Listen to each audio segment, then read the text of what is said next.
Yo, this is module 3 of this free fix and flip course. If you guys don't want to watch this module, which is totally cool, make sure you guys download the comp checklist in the description below and then go ahead and start comping your properties. But if you want to learn my process and how I do things, make sure you guys stick around. All right, so let's get started. This is basically how to calculate, how to value, how to determine a property. All right, my name is Philip Ty. I'm based out of Richmond, Virginia. I have remodeled and resold over 50 homes. I'm a former Marine and a software developer, and I'm a black belt in jiu-jitsu. So if you find yourself in Richmond, make sure you guys come out and roll with me. All right, the keys to success: reps, reps, reps, reps. You got to get your reps in when it comes down to comping properties because you never know when you need to do it. And plus, you'll become faster as time goes on. The first couple of ones, probably the first 10 to 15 ones, I would say it's just hard and you have to spend more time with it. But the more time you do it, the better you get, the easier it becomes. All right. So you won't remember everything. And I recommend a checklist in the very, very beginning until you get used to, until it becomes muscle memory to use as a guide so that that way you are more efficient. That's my keys to success. All right. So there's really 4 steps in comping a property. The first step is gathering property information. It's very simple, very basic. So what do you need to gather, right? So it's very simple, straightforward. You need to gather the address of the property, which is a no-brainer, the square footage, number of beds, number of bath, year built, lot size, condition of the properties, and then any unique features that the property has within that. And I'll go into more details and show you guys what I mean when we do a live comping session. The second one is finding comps. So the location is very, very important. I like to search within a quarter-mile radius when I first start off, and I extend it all the way to a half-a-mile radius. If I can't find any comps within that period of time, then I expand my radius a little bit wider. You're going to be using that in a more rural area of the United States or wherever you're comping. Next is timeline. I like to look at least 6 months within when it's sold. So, for example, if a property that I'm buying today, I look back 6 months to see what properties have been sold in that general area within a quarter-mile radius to half-a-mile radius. Next is a property type. I want to compare apples to apples. I don't want to compare a duplex, which is a 2-unit, to a single-family home because they're two different type of property.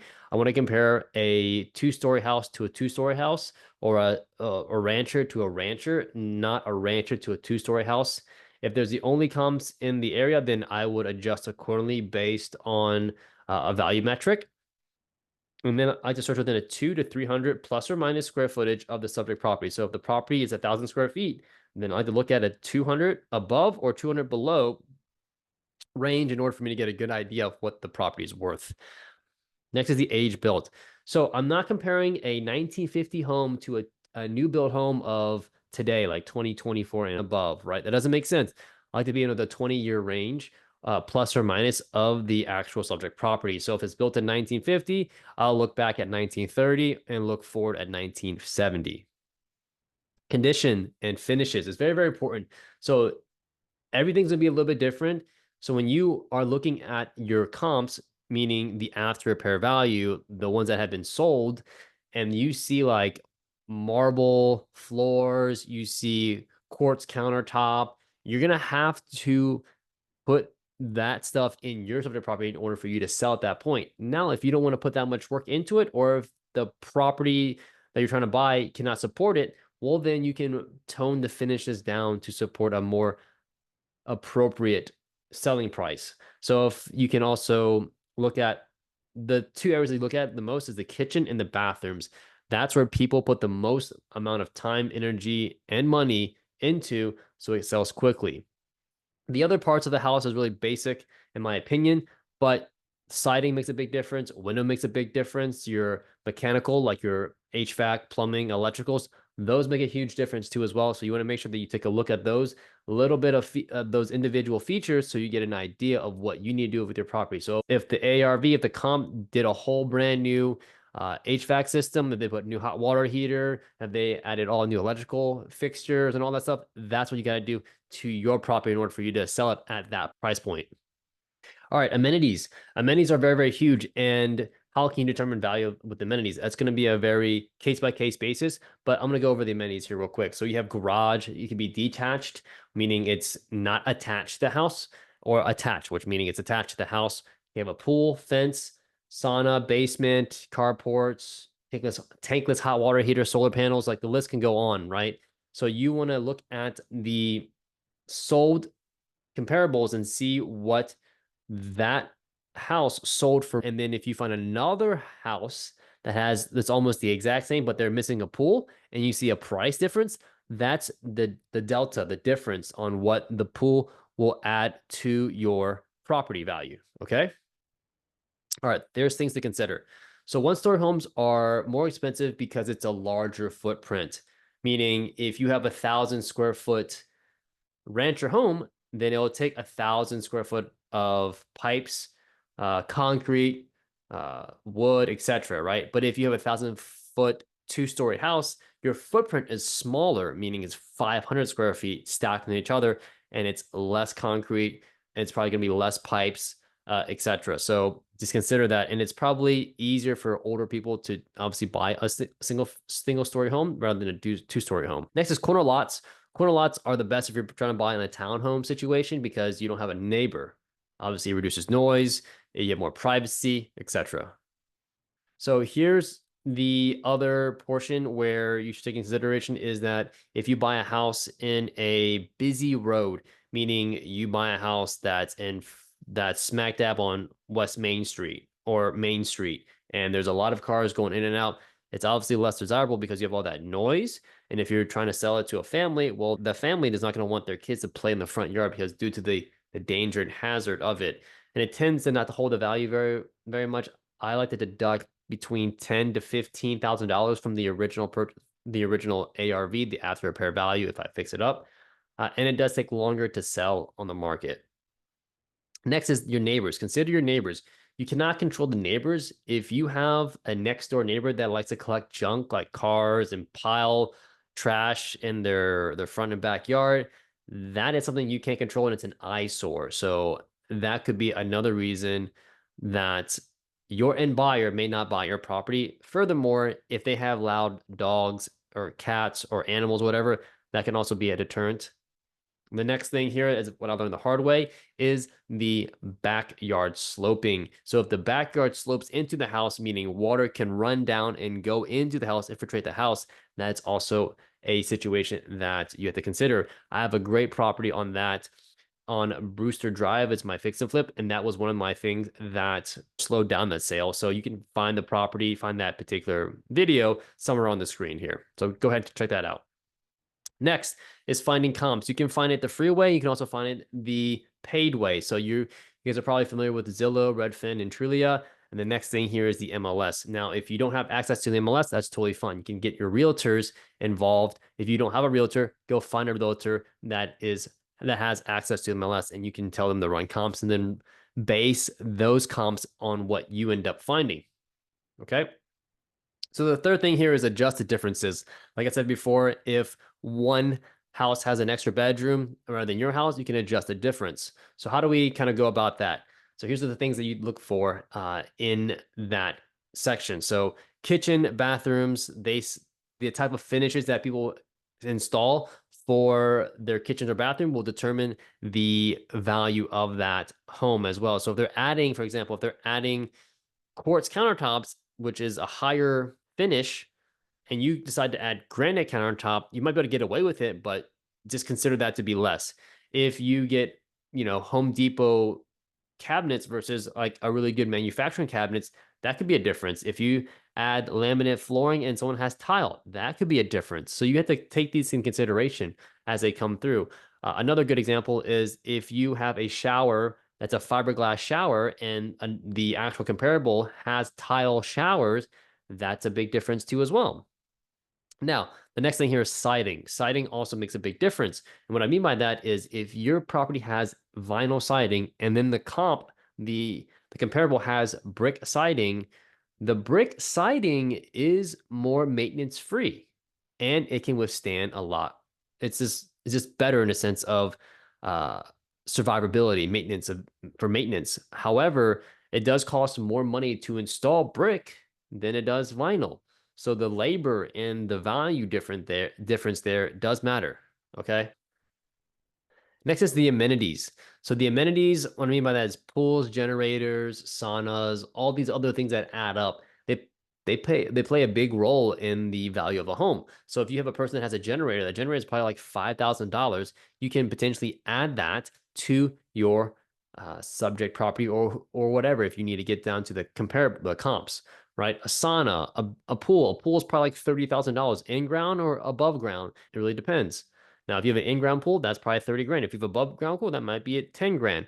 You just got to check the comps and see what the price difference is if pools are common in your market. I know Florida is very common. And obviously the location does matter too as well. If you are waterfront property versus not waterfront property, what's the difference between those two? If you got a mountain view versus not mountain view, what's the difference between those two? Okay, so those things matter. And then also amenities, meaning is your property close to a park? Is it not close to a park? What's the difference on price? So those amenities you got to look at and make sure that you take that in consideration for your value of your property. Then finally, determine the ARV, meaning the after repair value. Meaning, if I were to put all the fixes and finishes and the money into this property, what is the final value that I could sell it for? So there's a lot of things that you can do to determine the ARV, the value. First is obviously the comparables, meaning you can look at other houses in the area that have sold that it's similar to yours. What did they do and how much did they get for it? Next is price per square foot, meaning what you can do a calculation of like an average. So if I take 4 properties within a quarter-mile radius that are very similar in size and bed count and square footage, I average them up, four comps divided by four, their price, and let's say I get a number, that is the average of those properties that I could potentially get. And that's a good conservative, but like right in the middle to where you could potentially sell it for. Next is income approach. Income approach is more like landlord, but landlord and rent, buy and hold rentals. So what that means is you're looking at the income of the property, what the property can produce in income. Okay.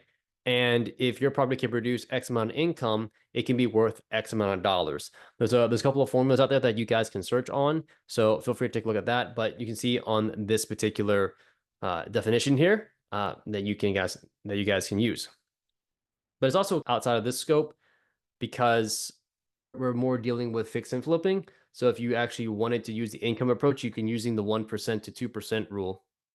But there's also a bunch of information out there on YouTube and on Google.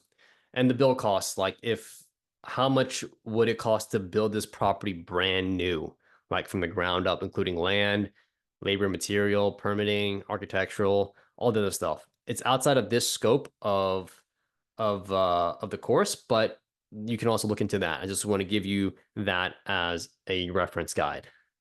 Okay. So here's just an example of what it might look like when it comes down to comping wise. So you have a subject property of 123 Walnut Street, 1,500 square feet, 3 bedrooms, 2 bath, built in 1971, and it's in good condition. The comp number 1, comp number 2, comp number 3, and then it will give you can just average these 3 properties, these sold price out, divide that by 3, and you'll get your average ARV. However, if you go up above and beyond that, as far as finishes, then you could expect a potential higher selling price. But I always want to go down the middle, right? So I'm going to give you guys a walkthrough of a real example here. Okay, so here is the real deal. All right, so I have a property at 1227 Garber Street in Richmond, Virginia. It has 3 bedrooms, 1 bath, and it's 1,231 square feet, built in 1946. All right, so I'm going to go ahead and click out of this. Let me exit out of that. And let me pull this up. Let me pull it up. 1227 Garber Street in Richmond, Virginia, to show you guys what I mean by this. So there's the property right here, and it's a brick Cape Cod. Now, over the years, you will learn what different types of properties there are, and you get better and better as years come. But it's a Cape Cod. It's brick. It's got vinyl windows that are outdated, and it does not look like this anymore. But since we demoed a lot of it out, it's got a kitchen. It's pretty rough on the end. It just needs a lot of work. Okay. So on Zillow, I'm going to teach you how to do it on Zillow. See if on the map. Click on this map right here, and it brings up a map. You want to click the lot lines. All right. So the lot lines, well, it doesn't show you here, or does it? I guess not. All right. So let me go ahead and do it a different way. Let me do a sold, and let me hit apply. And for me, it's right in this little corridor in this little area over here. And I can actually do a 3-bedroom, 1-bath situation, right? I'm gonna hit, and then I'm gonna hit. I don't want a townhome. I don't want. I don't want any of this. And then I'm gonna hit apply. I'm gonna hit apply, and let's. I don't want to save search, but here we go. So I'm Garber Street right here. All right. Here's a property right here. That's a little bit smaller than ours. 380. I don't want that. This looks like it's a brand new build. It looks brand new because it looks, oh, it's not brand new build. This house is a little bit bigger than ours. I don't want this as a comp. Here we go. This is right next door. This is literally right next door to us. We're right here. 1227 Garber Street. This is literally next door. This is such a good comp to pull because it's the exact same house.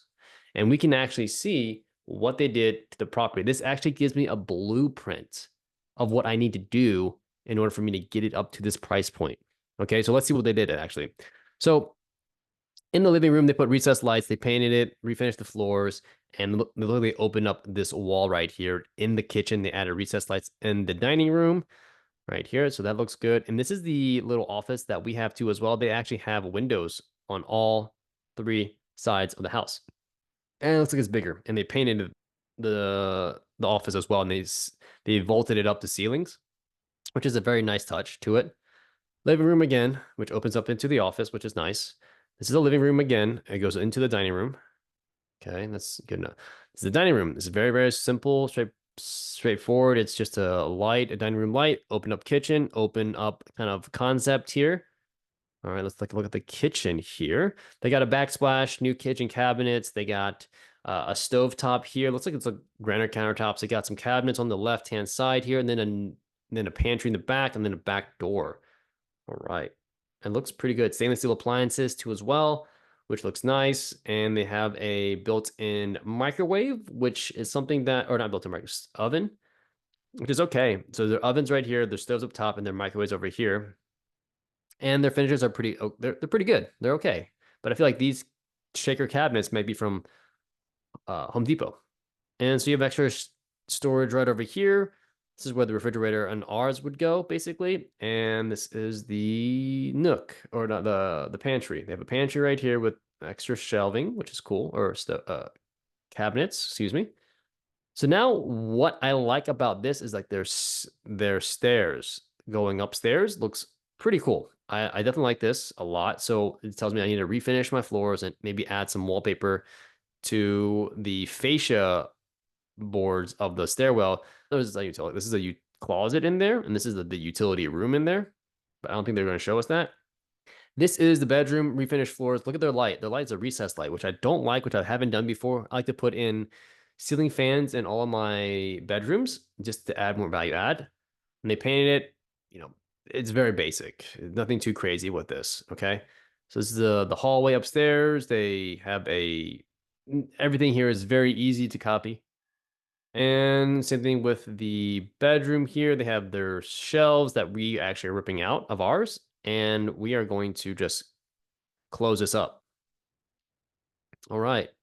That's it. This is the bathroom here. So our bathroom is pretty nasty. Their bathroom looks better. So we got to tile a bathroom, put tile showers, and then a new fiberglass tub. Vanity looks pretty cheap. Looks like it's from Home Depot or Lowe's. And then they put recessed lights in here with a exhaust fan, which is normal stuff, and this is storage. Okay, the same layout as literally ours, and they don't have an LED mirror. So here's the one thing that I like to do: value add. I like to add in LED mirrors to my bathrooms, anti-fog, and then an extra light as well, so it'll look nicer. And then this is another bedroom, looks like, and a deck. So the one thing that we don't have is a deck. And you have to ask yourself, how much does it cost? Is it going to add value? And is it worth it at the end of the day? And adding a deck is an additional thing that you could do, which is not too costly, but it could add a tremendous value to your project. And so we are on the fence of doing this, but if we actually wanted to get it up to 351, maybe to a 360, then we would consider adding a deck. So we're on the fence of that, but let me know in the comments in the section if we should add the deck, because we already had an $80,000 budget already. So their backyard looks really nice too as well. And they have this really nice deck with these metal, like it's not pickets, but they're just lines going through, which is super nice. And they got a shed, which we don't have a shed in the back. That's one thing that we don't have. And then their shed's pretty big, which is nice. And that is it for this property. It's a slate roof. Ours is a slate roof, but I want to give you an idea of what it might be. So here are the comps. You guys get the idea. This is on Zillow, and Zillow doesn't have the best comps, but they have comps nonetheless. I want to show you guys another one called the MLS, CVR MLS, and I can do that very, very quickly here. I can log in, and I can click on the MLS. MLS is the best data. It's realtor data. So that way you guys, it's the best data period, because it's like accurate. It's always up to date, and it can show and filter on things within your local area. Now I can look at pending, look at sold, look at single family homes, and it's not attached. The one thing I don't like about this Zillow is that they don't tell you how many days it was on the market before it sold, right? I don't think it is, but you can also look at other comparables in the general area too as well. You have one in Garber, 335, 3 bedrooms, 2 bath. So you can look at its price per square foot too as well. So this is also another great comp that you can use. And then also this comp. So you're looking at probably like a 300 and I would say 40,000-ish dollar range for in the middle. Just doing simple math here. And it tells you about 5 months ago it sold, 7 months ago it sold, but you can see it doesn't really tell you the days on market, which is kind of sad because you don't know how long it's going to take for you to sell the property. And that's one thing that I like to use as a metric to see if I need to buy the property. You can do the calculations here, but it took 2 months. But it doesn't tell you the actual amount, how many days it sold. So I don't know when it was potentially, let me see if I can see if it was listed. Okay, listed for sale right here. And then it was pending. So it was actually 3 days. So 3 days it was on the market, and then it was pending, and then it took about a month to sell. Okay. Now let's go actually to the other property here in Garber. Let's click on this. This is a nice little property that's also probably on my comps list. And I'm going to scroll down and I'm going to see how long this took to sell. So it's listed here and it's sold there. So about 6 days. It took about 6 days, and then it took about a month to sell, which is fantastic. So my days on market right now is probably looking at 4 or 5 days right now, just based on those two comps alone. And there's also one more, this one right here, which is also, this is 7 months ago, by the way. I don't normally like to go that far out, and it's across the main road. I don't like to cross the main road, but I'll consider it in this particular case as a Zillow, right? And I'll show you here in a second on the MLS on how tight you can get it. So for this particular property, relatively same size. It's a little bit bigger, right? But it was listed for sale in March, and it was pending literally 5 days later. So our days on market here is about 4.5 days to 5 days easily, and then it's sold within a month. All right, so that's really, really good comps, and that's really, really good sign of a strong, healthy neighborhood that will sell quickly, just to give you guys an idea. Okay, so I'm gonna go into here. I have a 1/4 mile radius within 180 days, 6 months.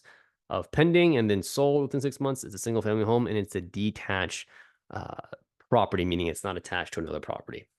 I'm gonna hit the map here button right here, and it's gonna show me all the things that are close by that is basically pending. All right, so our subject property is the red dot, and we have this property right here that has sold.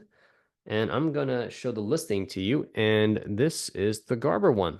And it actually will tell you days on market towards the bottom. So the DOM, the DOM is days on market. It's 3 days. And this gives you way more information in regards to the remarks. The agent only remarks, you cannot see this on Zillow's or Redfin or Trulia. You can't see the agent comment remarks, okay? And it tells you everything else you need to know as far as school districts right over here, the additional information that you may not see or may not read on the Zillow. And then you have photos too as well. And then you can see the listing agent and the selling agent. Next thing here is, let me see here. Next is 335, and that is the property that we just saw. And it will tell us how many days on market that this bad boy was on. 7 days on the market. Okay. And obviously, like I said before, it gives you the additional information that you can't see. So I'll use this as a comp because it's literally right next door. So I'll use those two as a comp, and then I'll kind of hover over some things. This is 366. Now this is a bigger square footage house, so I know I can't sell for 366 because this is the top of the market on this particular street, right? And if I look around again, it's going to cross that area like I said before. That comp that showed up on Zillow is not showing up here because I have a 6-month time frame. But I do look at other properties. This has 1,900 square feet. It's way bigger than mine, so I don't count that as one. And then what about this one? This one I just saw. So those are the only two major comps that I would take in consideration. This property is kind of an outlier, in my opinion. It's 2 bedroom, 1 bath, $325,000 that they sold it for. But then you ask yourself, why? So if you're not familiar with roofs, then this is a metal roof, and the one we have is slate. Now, there's obviously different prices between the two, installation wise and all that stuff. But we don't have to get into that video. But they have really nice finishes. For a smaller house, you want to have nice finishes to be able to sell it. As you can see here, everything is very, very nice. It's very, very clean, aesthetically appealing, and they didn't skimp on the actual finishes. And I like the style of this home. Small but cozy, but elegant, right? So you can see here, I mean, baseboard heating over here is a little bit dated, but they're kind of using it as maybe a potential charm factor of it. So they have open shelves, very, very nice kitchen, in my opinion, nice finishes and all that stuff. So, I mean, it's cool. It's a nice little house, and it sold for 325. And that gives you an idea. If you go high end with the finishes, you can command more on the price. All right. So I would consider that as maybe a potential comp to see if I can push the subject property, my property, a little bit higher based on the finishes that I do to the property. Okay. There's another property right here. This is a little bit from the photos. This does not look renovated, which is fine, which I'm not going to click on. So those are probably the three comparables. Oh, there's another one right here. This is probably looks like a newer build. This was built in 1910. It was renovated, and this is a 2-story house, which is ours at Cape Cod, but this is going to be a little bit different because it's bigger. Looks like this is bigger. This is probably bigger by, yep, 1718 square foot, which is 500 square foot bigger than ours. It's not a comp, and that's over 344. But like again, and earlier I said this was on a main road, basically on the main road, and that's why it probably is at that price. I think it could sell more if it was inside of a neighborhood, like on inside of a street.